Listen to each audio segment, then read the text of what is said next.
Hi, അസ്സാം വലൈക്കും വറഹമത്തുള്ള. പ്രിയമുള്ളവരെ, ഇന്ന് സോഷ്യൽ മീഡിയയിലൊക്കെ ഒരു ന്യൂസ് കാണാനിടയായി.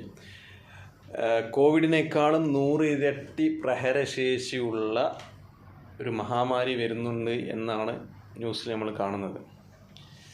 എന്നാൽ കോവിഡ് എന്നത് എത്രത്തോളം നാടകീയമായ രംഗങ്ങളാണ് നമ്മുടെ നാട്ടിൽ സൃഷ്ടിച്ചിരുന്നത് എന്ന് കോവിഡിൻ്റെ അവസാന ഘട്ടത്തിൽ നമ്മളെല്ലാവരും കണ്ടതാണ്. ഓക്കെ, അപ്പോൾ കോവിഡിൻ്റെ സമയത്ത് വാക്സിനേഷനും വേണ്ടി ഗവൺമെൻറ് പ്രവർത്തകരും ആരോഗ്യ പ്രവർത്തകരുമെല്ലാം നിരന്തരം